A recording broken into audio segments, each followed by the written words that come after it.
Assalamualaikum warahmatullahi wabarakatuh. Selamat pagi adik-adik mahasiswa semua. Semoga masih semangat di hari ini ya.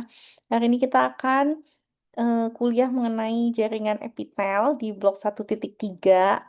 Jadi di blok ini kita adik-adik akan menjalani anatomi dan histologi. Untuk yang histologi akan mempelajari tentang histologi dasar. Nah, histologi dasar yang pertama adalah jaringan epitel. Jaringan epitel itu adalah jaringan yang mengelapisi semua ruangan dan semua ruangan yang ada di tubuh kita. Yang paling gampang itu yang selalu terlihat di kasat mata adalah kulit ya. Itu salah satu jaringan epitel terbesar. Saya izin share screen dulu ya. Ini suara saya terdengar jelas nggak? Terdengar dokter. Terdengar, dokter. Jelas, Benar, terima kasih. dokter. Ini sudah terlihat. Terlihat, dokter. Oke, ya, kita mulai ya. Ya, jadi yang pertama adalah jaringan epitel. Nah, kita bahas dulu sedikit tentang histologi ya, karena mungkin ini pertama kali adik-adik dengar histologi itu makhluk apa gitu ya. Jadi histos itu artinya adalah jaringan, logos itu artinya adalah ilmu. Jadi ilmu yang mempelajari tentang jaringan. Atau bahasa lainnya orang suka ngomong histo itu adalah mikroanatomi. Kalau anatomi itu kita lihat secara kasat mata, kalau histo kita biasanya melihat di bawah mikroskop. Nah, histologi itu dibagi menjadi histologi dasar dan histologi organ. Histologi dasar tuh ada 4 jaringan dasar. Ada yang udah tahu jaringan dasar 4 apa aja? Mungkin Adele bisa menyebutkan nggak apa aja 4 jaringan dasar? Salah satunya epitel nih yang kita bahas hari ini. Ayo Del, tahu nggak? Cahya Rani Adelia.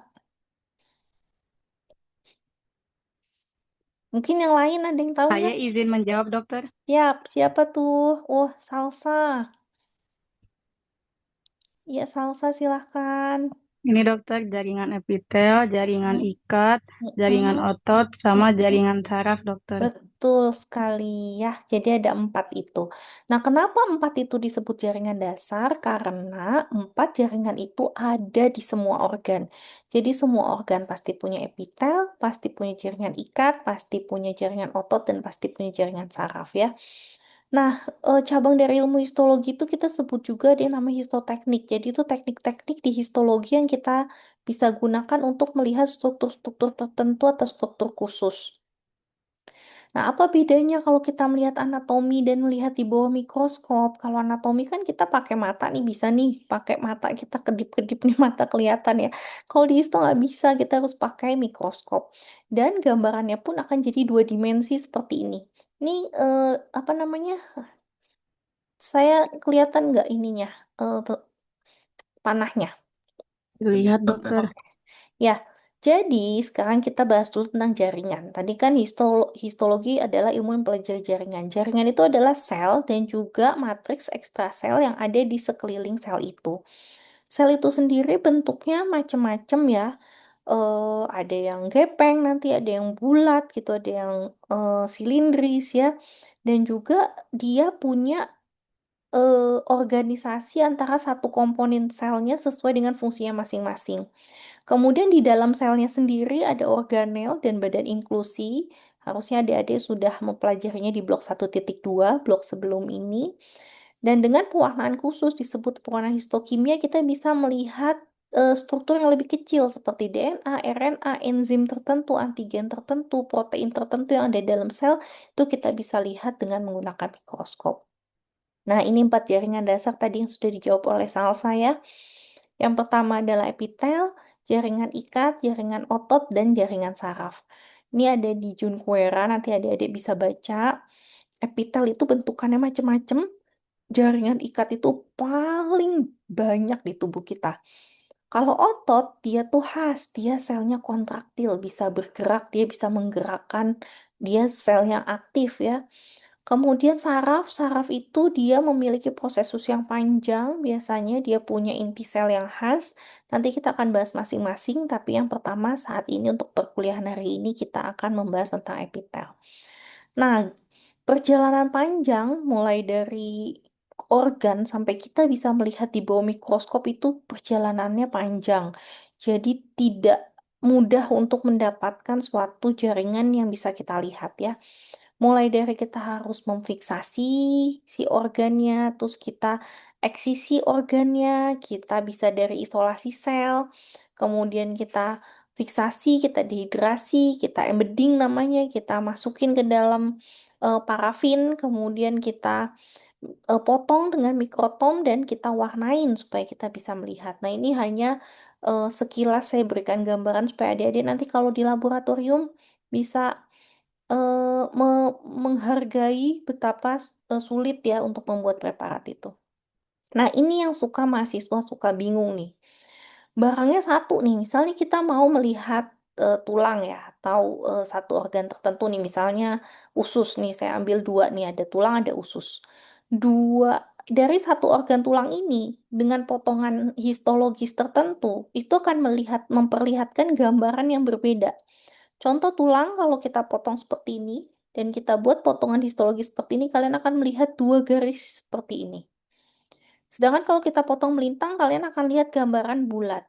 Kalau kita potong oblik ya, oblik dia akan terlihat seperti apa nih? Seperti oval atau elips ya.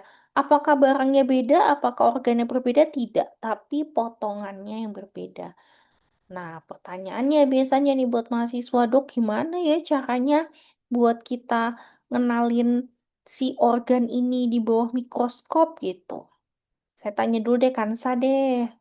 Kansa, gimana caranya kita bisa kenal sama orang atau temen kamu lah. Kamu bisa kenal cuma dengan ngeliat matanya. Gimana menurut Kansa? Cuman lihat mulutnya doang sedikit kelihatan. Harus apa kira-kira kita?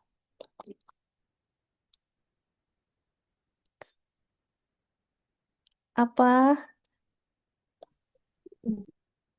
Bisa kok Kak, kalau misalnya sering lihat gitu. Bisa kan kita ngenalinnya gimana, tapi caranya harus apa dulu? Harus kenal baik dulu kan? Kalau kita nggak kenal baik, kita nggak bisa tahu ciri-cirinya. Jadi kita harus tahu dulu organnya. Artinya kalian harus paham juga anatominya terlebih dahulu ya. Begitupun nih gambaran usus kayak gini ya, dipotong di sini dia bulat, dipotong di sini dia begini, dipotong ini jadi angka 8, ini jadi kayak raket nyamuk gitu ya.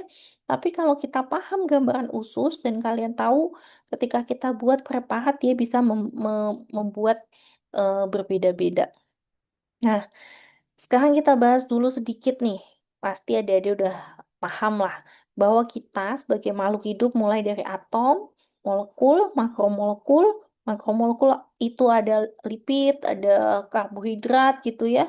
Protein, asam amino membentuk organel, organel akan membentuk sebuah sel seperti ini. Ini gambaran sel 3 dimensi ya dari sebuah atom. Itu tubuh kita. Nah, dari sel, beberapa sel akan membentuk jaringan, jaringan akan membentuk organ dan sistem organ. Nah, ini tadi udah saya jelaskan, jaringan itu adalah sekelompok sel yang mempunyai struktur dan fungsi yang sama. Jadi bukan selnya harus sama ya, tapi dia sekelompokan yang punya fungsi yang sama. Contoh epitel, dia sebagian besar di tubuh kita epitel itu fungsinya untuk menutup. Ya, kemudian jaringan ikat untuk menyokong, jaringan penyambung, jaringan saraf untuk pengontrol, dan jaringan otot untuk penggerak. Nah, epitel adalah jaringan yang membatasi, menutupi, dan bisa bermodifikasi menjadi kelenjar tubuh ya. Fungsinya apa? Fungsinya yang paling sering epitel itu adalah proteksi. Kulit itu melindungi tubuh kita dari bakteri. Saluran respirasi itu dia bisa menyapu karena ada silia. Silia tuh kayak bulu-bulu kecil gitu ya buat nyapuin debu dan kotoran dari saluran pernafasan kita. Galang, galang nih. Kira-kira galang, kalau orang ngerokok, ada nggak sih efeknya di saluran respirasi? Menurut galang? Ada dokter, Iya ada ya.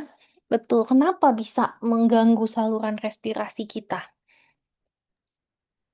karena kan kalau rokok itu kan dibakar gitu ya dokter. Mm-mm. Nah itu tuh efeknya bisa merusak dari si epitel-epitel yang ada di sistem respirasinya dokter. Betul, terutama silianya. Kalau silianya rusak, maka yang bertugas untuk nyapu-nyapuin udah nggak ada lagi gitu ya. Kemudian untuk absorpsi itu ada lambung sama usus untuk menyerap makanan. Terus ada juga yang fungsinya filtrasi seperti di ginjal untuk absorpsi dan filtrasi dan juga untuk fungsi sekresi pada epitel yang bermodifikasi menjadi kelenjar. Nah, ini adalah gambaran epitel. Lihat, ini ada epitel sebagai lembaran seperti ini, ada epitel yang sebagai saluran, ada epitel yang seperti ini yang di kulit ya, berlapis gepeng, berkeratin, dan yang ada di mukosa nih, dalam mulut kita itu epitel berlapis gepeng, tidak berkeratin. Nah, ini karakteristik atau sifat si epitel. Jadi yang pertama dia selnya terletak rapat membentuk lembaran. Rapat itu antar satu sel sama sel lain tuh nempel deket kayak gini ya. Bisa dengan desmosom, bisa dengan tight junction ya, atau eh, yang taut kedap bahasa Indonesianya. Nah, dia tuh punya dua, nih saya mungkin coba ya saya gambarkan, kelihatan nggak nih? Dia punya dua permukaan, nih kelihatan nggak gambar saya? Terlihat dokter. Oke, jadi dia punya dua permukaan. Yang pertama yang menempel pada membran basal. Jadi epitel tuh selalu punya kayak lantai tempat dia berdiri ya. Ini yang disebut sebagai membran basal nih. Ini membran basal. Nah, dan dia punya permukaan ini yang disebut sebagai permukaan apikal atau permukaan bebas. Di sini biasanya lumen nih, lumen atau apa namanya lubang yang dilapisi oleh si epitel itu. Ya, di permukaan apikalnya ini, jangan kalian bilang atas. Nanti kalau dilihat di bawah mikroskop, kebalik yang atas jadi bawah. Atau bisa juga jadi di samping, di kanan, di kiri. Nah, harus tahu. Patokannya apa? Patokannya adalah membrana basalis. Tempat dia nempel sama membrana basalis itulah yang disebut sebagai permukaan basal. Ya, berdiri di atas membran basal. Yang dia di permukaan bebas itu yang disebut sebagai permukaan apikal. Nah, epitel ini juga avaskular. A artinya tidak, vaskular itu pembuluh darah. Jadi epitel nggak memiliki pembuluh darah. Nah, jadi dia makanannya dan oksigennya itu dari difusi. Tapi sel mampu regenerasi. Makanya kalau tangan kita luka, ya dia bisa sembuh lagi karena sel epitel bisa regenerasi atau memperbarui diri atau memperbaiki dirinya. Oke, jelas ya. Next. Nah, ini sekarang saya mau menjelaskan penamaan epitel. Jadi penamaan epitel ini sudah disahkan atau kita udah janjian sama dosen histologi se-Indonesia Raya. Jadi saya nggak tahu ya kalau di luar negeri ya. Jadi yang pertama itu kita akan bilang dulu lapisannya. Jadi sebutlah epitel selapis atau berlapis. Tuh dulu. Kalau selapis ya udah berarti cuma satu lapisannya kayak gini. Ini membran basal, ini satu lapis. Sedangkan kalau yang berlapis ini membran basal, ini ada sel, ada sel, ada sel numpuk-numpuk itu yang disebut sebagai berlapis. Permukaan apikalnya bagian yang paling atas. Ya. Kemudian yang kedua adalah bentuk. Jadi setelah lapisan kita harus sebut bentuknya. Bentuknya bisa gepeng, bisa kuboid, atau silindris. Kalau gepeng gimana dok ngelihatnya nih? Saya kasih trik. Kalau kalian baca di buku, itu lihat lebar sel lebih tinggi dari tinggi sel. Terus kalau kuboid lebar sel sama dengan tinggi sel. Kalau silindris lebar sel kurang dari tinggi sel lah ya. Begitulah ya panjang. Kalau dari saya kalian cukup lihat inti selnya saja. Kalau inti selnya gepeng, penyet kayak begini nih, kayak penyet, nah udah nih, dia pasti gepeng. Tapi kalau bulat itu kuboid. Kalau dia torak atau silindris itu dia adalah silindris. Jadi bentuknya adalah oval gitu ya, inti selnya. Jadi kalau berdasarkan penamaan ini kita yang ketiga, nah jadi yang pertama lapisan, yang kedua itu adalah bentukan selnya, yang ketiga adalah apa struktur yang ada di atasnya nih, ada di dalam sel, ada di epitel itu. Misalnya Kalau dia punya sel goblet, dia sebutin epitel selapis silindris dengan sel goblet. Atau dia punya silia, atau dia punya zat tanduk tuh disebutin. Kemudian ada jaringan epitel spesial, ini yang tidak mengikuti penamaan yang saya sebut tadi, ada bertingkat sama transisional. Oke ya, nah ini berdasarkan penamaan epitel tadi ada 1, 2, 3, 4, 5, 6, 7, 8, 9. Udah, cuman 9 doang, gak usah banyak-banyak. Dan sebenarnya kalian tinggal ingetin aja. Pertama sebutin lapisannya, yang kedua sebutin bentukannya. Lapisannya ada selapis gepeng, selapis kuboid, selapis silindris. Berlapis gepeng, berlapis kuboid, berlapis silindris. Dan ditambah dua yang tadi istimewa. Yang bertingkat sama yang transisional. Ya ini udah tadi berdasarkan lapisan dan bentukannya. Nah yang selapis ada 3 ya, gepeng, kubus, silindris. Dan juga ada satu nih yang sebenarnya selapis tapi dia bertingkat kita sebutnya. Atau silindris berlapis semu. Nah ini epitel selapis gepeng itu ada di beberapa tempat. Yang pertama ini ada di kapsula Bowman pars parietal. Yang mana dok? Yang ini nih. Nomor 1 nih. Lihat ini nih. Gimana caranya ngelihatnya? Membran basalisnya dia nempel cuma satu doang terus gepeng kayak gini ya. Membentuk membran tempat terjadinya filtrasi bisa di alveolus paru atau di kapsula Bowman pars parietal. Membentuk membran serosa pada ruang ventral. Kemudian epitel selapis gepeng ya ini ya. Lihat ya fungsinya membatasi membran transport cairan.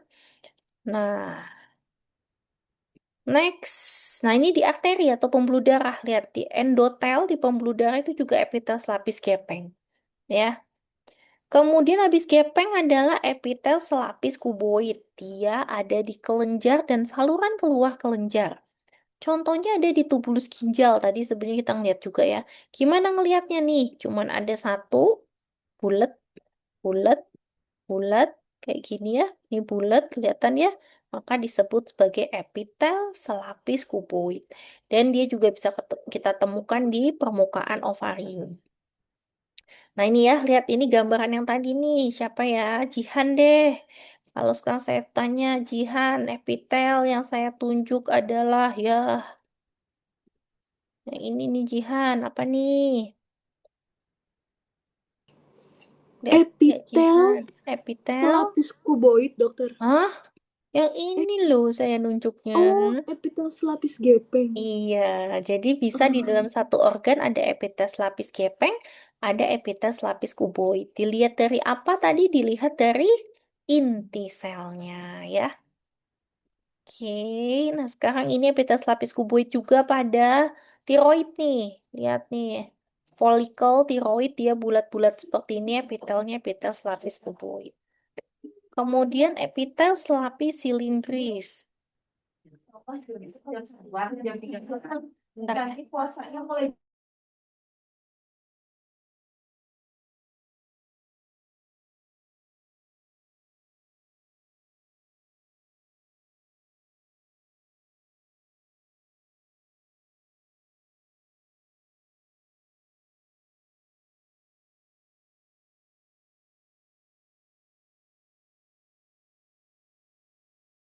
Maaf ya, ada ganti infus. Untuk ini bisa di ini ternyata rekamannya bisa di apa?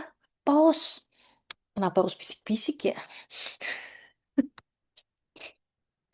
Maaf ya, saya nunjuk-nunjuk sembarangan. Udah lah kan saya bilang kita natural aja, emang saya suka begitu. Jadi siap-siap aja saya tunjuk-tunjuk deh. Aika ya di sini Aika. Abis mukanya di sini Galang, Kansa, Jihan. Jadi ya udah yang muncul di ini saya aja. Udah kita mulai lagi nih. Udah 18 menit. Dokter, Masih ada banyak Fanya. Nanti PPT-nya. tanya Fanya ya, dokter. Apa? Ada Fanya, dokter. Nanti Fanya jawab, dokter. Ada tanya. Fanya, dokter. Oh, Fanya. Mana Fanya? Mana Fanya? Saya dokter. Nanti dia siap jawab, dokter. Oh gitu ya, siap. Ini masalahnya tinggal 18 menit padahal maksimal 30 menit. Nih masih banyak gimana ya? Pas saya buang-buangin dulu PPT-nya nih. Cepet aja ya, cepet aja ya. Bismillahirrahmanirrahim. Saya udah males nih, bodo amat lah udah. Start ya, bismillah. Nah, ini epitel lapis silindris ada pada saluran cerna. Duodenum, yeyunum, ileum, gaster semua ya. Dan ada sel goblet biasanya kalau di saluran cerna untuk mensekresi mukus. Nah, ini epitel lapis silindris dan dia memiliki vili. Vili itu ini nih, lipatan-lipatan ini nih yang disebut sebagai filus intestinalis ya. Kalian di blok 1.3 mempelajari tentang epitelnya, nanti di blok 5.1 gastrointestinal akan mempelajari full organnya ya. Nah ini mungkin ngapain sih dok belajar-belajar epitel-epitel nggak jelas itu ya. Nah ini ternyata aplikasi medisnya tuh kalian harus paham nih. Salah satu contohnya yang berhubungan ya, ada yang disebut sebagai celiac disease. Dia adalah penyakit yang ada di usus halus, di mana itu kelainannya adalah tidak adanya mikrofili di sel-sel absorptif yang tadi harusnya ada di usus.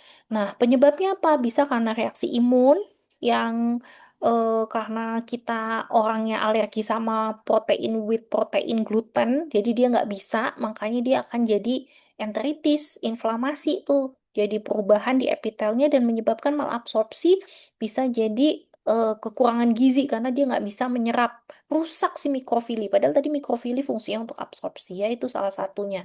Jadi kalau kalian paham kenapa ya penyakit ini bisa pasiennya kurus, oh karena dia rusaknya di sana gitu ya. Nah ini yang bertingkat ada di epitel, bertingkat silindris, bersilia, bersel goblet tuh lengkapnya ya. Kalau kalian lihat bedanya yang bertingkat, nih saya gambar lagi ya. Dia semua selnya menempel pada membran basal, ya. Dan dia itu sebenarnya terlihat seakan-akan, makanya dibilang ada yang ngomong semu. Kalau kalian lihat di textbook English itu namanya pseudostratified. Ada yang kelihatan di atas, ada yang kelihatan di bawah, padahal sebenarnya semua nempel di membrana basalis gitu ya. Kemudian next itu adalah epitel. Nah, oh ini aplikasi medisnya itu mutasi yang pada silia, protein yang membentuk silia itu bisa yang disebut Cartagena syndrome. Jadi bawaan biasanya ya. Itu bisa menyebabkan infeksi respirasi kronis tuh karena silianya nggak ada. Bahkan silia ada kinosilia, ada stereosilia nanti kita pelajari itu. Yang stereosilia itu ada di epididymis bisa menyebabkan infertilitas pada laki-laki. Nah, ini adalah epitel bertingkat bersilia bersel goblet ya. Tadi gambaran lainnya. Ini kalau diperbesar kalian bisa lihat gambarannya nih lebih jelas ya.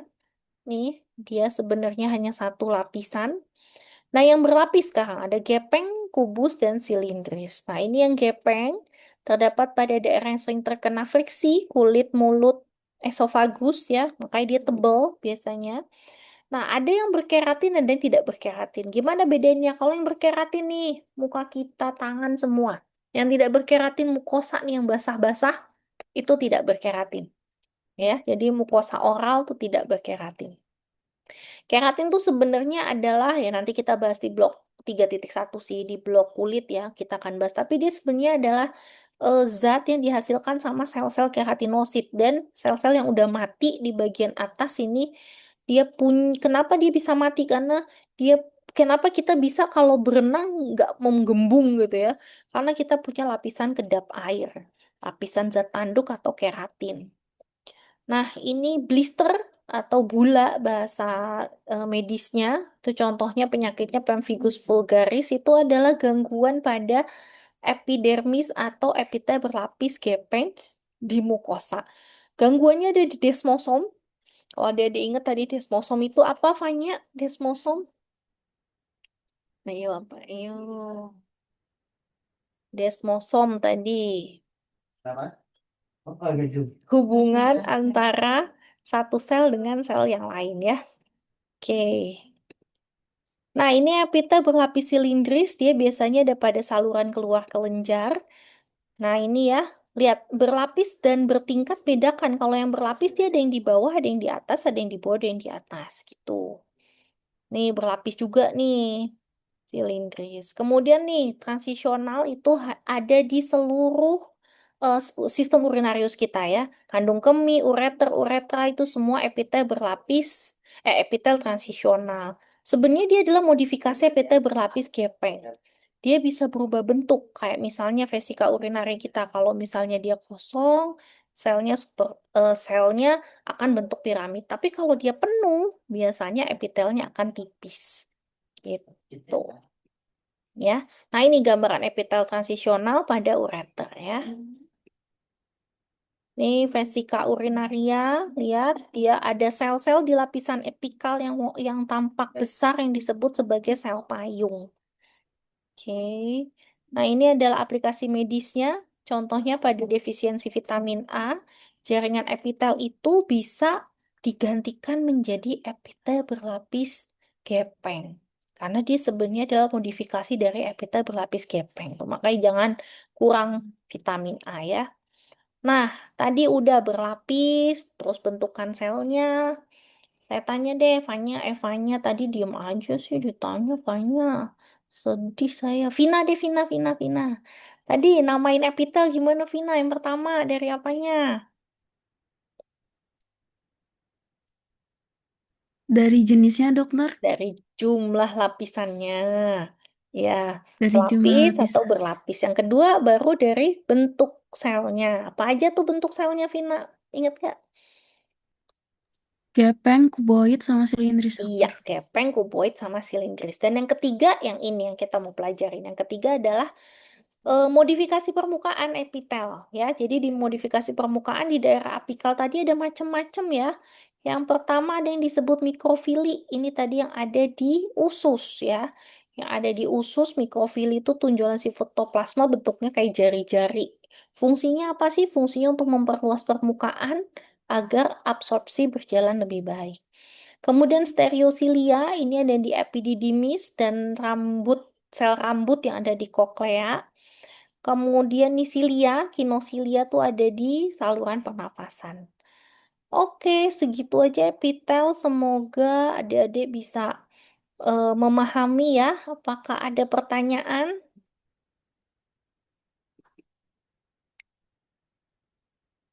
Ada pertanyaan? Dokter izin bertanya. Ya, silakan Salsa. Dokter, kalau misalkan jenis epitel tuh bisa berubah gak sih karena ada penyakit gitu, dokter? Oh, wah, ini bagus banget nih pertanyaannya nih. Ini sebenarnya nanti akan dipelajari nanti waktu di patologi anatomi. Tapi mungkin saya sedikit ngebahas bisa. Tadi contohnya kayak yang saya tanyakan ke Galang, yang harusnya ada silia di saluran respirasi, pada orang yang merokok silianya bisa hilang, artinya bisa berubah. Ya, itu bisa juga nanti disebut kalian mungkin akan mempelajari sebagai metaplasia. Jadi ada kelainan perubahan epitel yang bisa jadi itu akan jadi keganasan ataupun akan jadi penyakit tertentu. Atau tadi contohnya yang kekurangan vitamin A pada epitel transisional. Jadi dia justru bisa mengubah si epitel transisional jadi epitel berlapis gepeng. Apa akibatnya kalau dia berubah jadi epitel berlapis gepeng? Dia nggak bisa bertransisi lagi, nggak bisa berubah-ubah lagi. Harusnya dia bisa dari tebal ke tipis. Artinya kalau epitelnya berubah, maka fungsinya pun bisa berubah, mempengaruhi fungsi. Pasti akan jadi penyakit tertentu. Gitu, Salsa paham? Udah jelas ya? Paham, dokter. Oke. Terima kasih semuanya. Semoga bermanfaat. Saya stop share dulu. Ada mungkin satu pertanyaan lagi sebelum kita akhiri pertemuan hari ini. Nggak ada? Ada nggak ada? Ya udah, kalau nggak ada nggak apa-apa. Saya sudahi semuanya. Terima kasih. Assalamualaikum warahmatullahi wabarakatuh. Kita nanti foto dulu ya. Waalaikumsalam warahmatullahi Iya, wabarakatuh. Baik, dokter. sebentar.